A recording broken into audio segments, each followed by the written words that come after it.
Hello friends, welcome to மாங்கனி சமையல். இன்றைக்கி நம்ம மாங்கனி சமையலில் தீபாவளி ஸ்பெஷலாக நல்லா மொறுமொறுன்னு கிறிஸ்பியான முறுக்கு எப்படி பண்ணுறதுன்னு பார்க்கலாம்.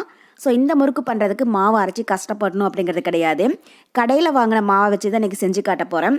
முறுக்கு எண்ணெயில் போடும்போது பிரிஞ்சு போகாமல் அதே மாதிரி ரொம்பவே செவக்காமல் நல்லா மொறுமொறுன்னு கிறிஸ்பியாக வர்றதுக்கு சின்ன சின்ன டிப்ஸ் அண்ட் ட்ரிக்ஸ் எல்லாம் ஷேர் பண்ணியிருக்கேன். வீடியோ படி நீங்கள் அப்படியே செஞ்சு பாருங்கள். நல்லா பர்ஃபெக்டான முறுக்கு ஈஸியாக செஞ்சு முடிச்சிடலாம். சரி வாங்க, இப்போ இந்த முறுக்கு எப்படி பண்ணுறதுன்னு பார்க்கலாம்.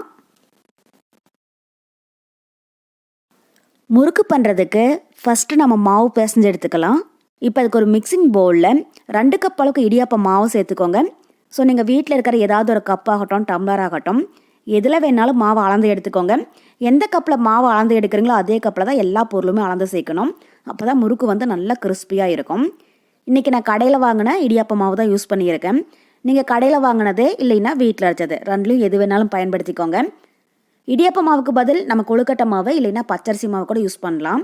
ஒருவேளை நீங்கள் பச்சரிசி மாவு எடுக்கிறதா இருந்தால் அதை லைட்டாக வறுத்துட்டு எடுத்துக்கோங்க. அப்போ தான் முறுக்கு சாப்பிட்ற போது கடுக்கடுக்குன்னு இல்லாமல் நல்ல மொறுமொறுப்பாகவும் சாஃப்டாக இருக்கிற மாதிரி ஒரு ஃபீல் கிடைக்கும். இப்போ இது ஓரமாக இருக்கட்டும். இப்போ அடுத்தது ஒரு கடாயில் நம்ம மாவு அளந்த அதே கப்பில் 1/2 கப் அளவுக்கு உருட்டு உளுந்து எடுத்துருக்கேன். அதை உள்ள சேர்த்துடலாம். சேர்த்துட்டு இப்போ ஸ்டவ் மீடியம் ஹீட்டில் வச்சு இது லைட்டாக வாசம் வர வறுத்துடுங்க. ஸ்டவ் மீடியம் ஹீட்லேயே வச்சு வருங்க.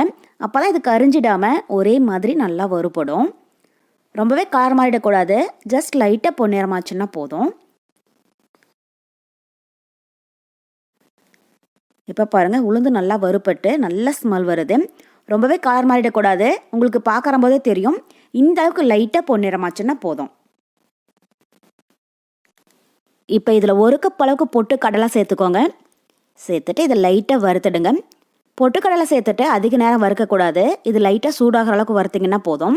இப்போ நம்ம எடுத்துருக்கிற 2 கப் அரிசி மாவுக்கு அதே கப்பில் 1/2 கப் அளவுக்கு உருட்டு உளுந்து 1 கப் அளவுக்கு பொட்டுக்கடலை சேர்த்துக்கோங்க. அப்போ வந்து முறுக்கு கடுக்கடுக்குன்னு இல்லாமல் நல்லா முறுமுறுவாக இருக்கும். பாருங்கள், இப்போ பொட்டுக்கடலை லைட்டாக சூடாயிடுச்சு. இந்த ஸ்டேஜில் ஸ்டவ் ஆஃப் பண்ணிவிட்டு இதை ஒரு 5 நிமிஷம் நல்லா ஆற விட்டுருங்க. இதை ஆறினதுக்கப்புறமா மிக்ஸி ஜாரில் சேர்த்துடலாம். மிக்ஸி ஜாரில் கொஞ்சம் கூட ஈரப்பதம் இல்லாமல் தொடச்சிட்டு சேர்த்துக்கோங்க. சேர்த்துட்டு இப்போ இதை எந்த அளவுக்கு நல்லா நைஸாக பவுடர் பண்ண முடியுமோ அதுக்கு தகுந்த மாதிரி நல்லா ஃபைன் பவுடராக அரைச்சி எடுத்துக்கோங்க. பாருங்கள், இப்போ உளுத்தம்பருப்பு பொட்டுக்கடலை ரெண்டையுமே அரைச்சி எடுத்தாச்சு. இந்த அளவுக்கு நல்லா நைஸாக இருக்கணும். பாருங்கள், இது மாதிரி. இப்போ இதை ஒரு சல்லடையில் கொட்டி நல்லா சலிச்சு எடுத்துக்கலாம். இப்போ நம்ம எடுத்து வச்சிருக்கிற அரிசி மாவில் இது மாதிரி சலாடை வச்சுட்டு உளுந்து மாவை கொட்டி நல்லா சலிச்சுக்கோங்க. நைஸ் கண்ணு சலாடையில் போட்டு சலிச்சுக்கோங்க. அப்போ தான் முறுக்கு எண்ணெயில் போட்டு பொரிக்கிற போது பிரிஞ்சு போகாமல் இருக்கும். ஒருவேளை நம்ம எடுத்துருக்கிற உளுந்து மாவு இல்லைன்னா அரிசி மாவு கொஞ்சம் குருணையாக இருந்துச்சுன்னா கூட எண்ணெயில் போட்டு பொரிக்கிற போது பிரிஞ்சு போக ஆரம்பிக்கும். அதனால் நைஸ் கண்ணு சலாடையில் போட்டு சலிச்சுக்கோங்க. பாருங்கள், இப்போ உளுந்து மாவை சலிச்சு எடுத்தாச்சு. கடைசியாக அடியில் கொஞ்சமாக குருணை நின்று இருக்குது. அதிகமாக இருந்துச்சுன்னா இதை திரும்பவும் மிக்சியில் போட்டு அரைச்சிட்டு இதே மாதிரி சலிச்சு எடுத்துக்கோங்க. இது கொஞ்சமாக தான் இருக்குது, இது தேவையில்லை, ஒரு ஓரமாக எடுத்து வச்சிடலாம். இப்போ இந்த மாவில் 1 டேபிள் ஸ்பூன் எள் சேர்த்துக்கோங்க. கருப்பு எள் இல்லைன்னா வெள்ளை எள் ரெண்டுலையும் எது வேணாலும் யூஸ் பண்ணிக்கோங்க. கூடவே 1/4 டீஸ்பூன் பெருங்காயத்தூள், அப்புறம் இந்த மாவுக்கு தேவையான அளவு உப்பும் சேர்த்துடலாம். ஸோ நீங்கள் எள்ளுக்கு பதில் சீரகம் கூட சேர்த்து செய்யலாம். இப்போ இதில் ஒரு 3 டேபிள் ஸ்பூன் அளவுக்கு எண்ணெயை நல்லா சூடுபடுத்தி எடுத்து வச்சுருக்கேன். அதை உள்ள சேர்த்துடலாம். பாருங்கள், எண்ணெய் வந்து இந்தளவுக்கு நல்லா சூடாக இருக்கணும். இப்போ எண்ணெய் சேர்த்துட்டு ஒரு கரண்டி வச்சு அதை நல்லா மிக்ஸ் பண்ணிக்கோங்க. எண்ணெய் சூடாக இருக்கிறதுனால நம்ம உடனே கை வச்சு பிசைய முடியாது. இது மாதிரி கரண்டி வச்சு நல்லா கலந்து விடுங்க. இது ஓரளவுக்கு லைட்டாக ஆறுனதுக்கப்புறமா நம்ம கை வச்சு பிசைஞ்சிக்கலாம். இது மாதிரி நீங்கள் எண்ணெயை சூடுபடுத்தி சேர்க்கறதா இருந்தாலும் சேர்க்கலாம், இல்லைன்னா அதுக்கு பதில் 2 டேபிள் ஸ்பூன் அளவுக்கு வெண்ணெய் கூட சேர்த்து செய்யலாம். பாருங்கள், இப்போ மாவை ஓரளவுக்கு நல்லா மிக்ஸ் பண்ணியாச்சு. இப்போ லைட்டாக ஆறி கை பொறுக்கிற சூட்டில் இருக்குது. இப்போ இதை கை வச்சு நல்லா சாஃப்டாக பிசைஞ்சிக்கோங்க. இது மாதிரி மாவை நல்லா உதிர்த்து விட்டு பிசைஞ்சிக்கோங்க. அப்போ தான் எண்ணெயும் மாவும் ஒன்றா சேர்ந்து வரும்.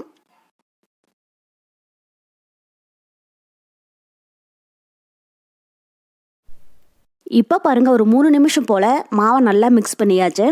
இது மாதிரி மாவை எடுத்து கையில் பிடிச்சு பார்க்குற போது இந்த மாதிரி ஒன்றா சேர்ந்து வரணும். இப்போ இதில் கொஞ்சம் கொஞ்சமாக தண்ணி விட்டு சப்பாத்தி மாவை விட கொஞ்சம் சாஃப்டாக இருக்கிற மாதிரி பிசைஞ்சு எடுத்துக்கோங்க.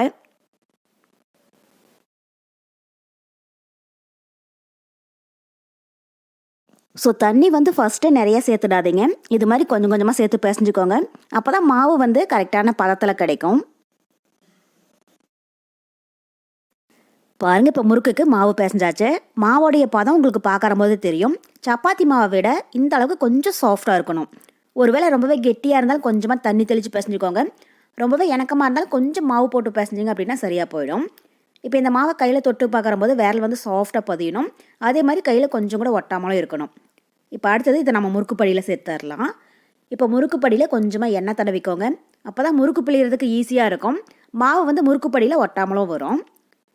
இப்போ நம்ம ரெடி பண்ணி வச்சுருக்கிற முறுக்கு மாவை கொஞ்சமாக எடுத்து நல்லா உருட்டிட்டு முறுக்கு படியில் சேர்த்துடலாம்.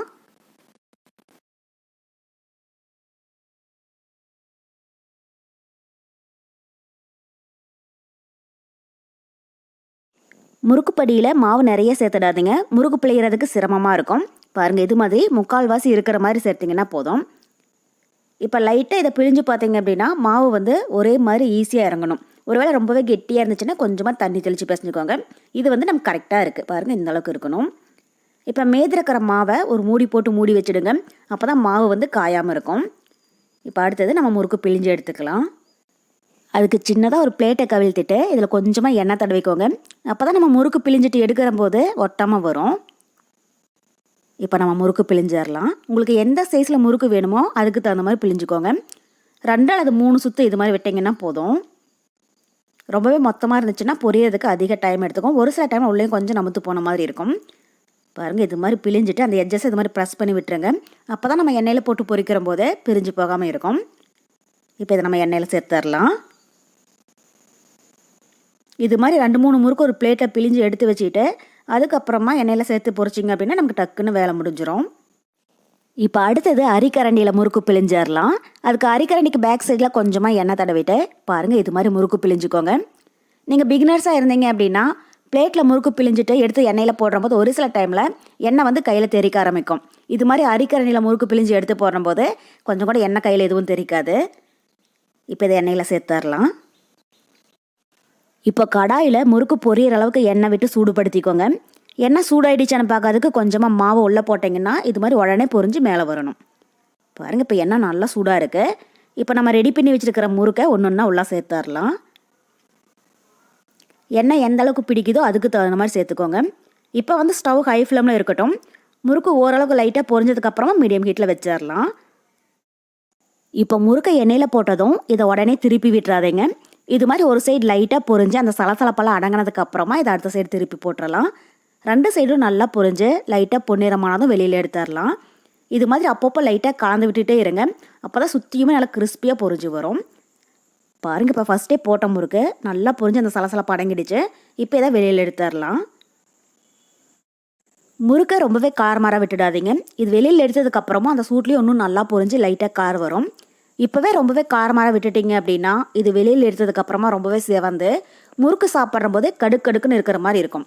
பாருங்கள், இது மாதிரி அந்த சலசலப்பெல்லாம் நல்லா அடங்கி லைட்டாக பொன்னிறமாகிற போது வெளியில் எடுத்தீங்க அப்படின்னா இது ஆறுனதுக்கப்புறமா நல்லா மொறுமொருவாக இருக்கும். இப்போ இதே மாதிரி மீதி இருக்கிற எல்லா மாவையுமே முறுக்கு பிழிஞ்சு எண்ணெயில் போட்டு பொரித்து எடுத்துக்கோங்க. இது பொரிக்கிற போது ஸ்டவ் வந்து லோ ஃப்ளேமில் வைக்காமல் மீடியம் ஹீட்லேயே வச்சு போகிறீங்க. அப்போ தான் எண்ணெய் குடிக்காமல் நல்லா கிறிஸ்பியாக உள்ளேயும் மாவு நல்லா வெந்து வரும். அவ்வளோதான். இப்போ நம்ம எல்லாருக்கும் ரொம்ப ரொம்ப பிடிச்ச நல்லா முறுக்கு சூப்பராக தயாராகிடுச்சு. இது ஆறுனதுக்கப்புறமா ஒரு ஏர்டைட் பாக்ஸில் போட்டு ஸ்டோர் பண்ணி வச்சுட்டிங்க அப்படின்னா நம்ம மாதக்கணக்கில் கூட வச்சுருந்து சாப்பிட்லாம். ரொம்பவே டேஸ்ட்டாக இருக்கும். ஸோ கண்டிப்பாக நீங்களும் இதே மெத்தடில் இந்த தீபாவளிக்கு செஞ்சு பார்த்துட்டு எப்படி இருக்குன்னு கமெண்ட் பாக்ஸில் சொல்லுங்கள். என்னுடைய இந்த ரெசிபி வீடியோ உங்களுக்கு பிடிச்சிருந்தா லைக் பண்ணுங்கள். உங்கள் ஃப்ரெண்ட்ஸ் அண்ட் ரிலேட்டிவ்ஸ் கூட நிறைய ஷேர் பண்ணுங்கள். மறக்காமல் மாங்கனி சமையலுக்கு சப்ஸ்கிரைப் பண்ணுங்கள். நன்றி.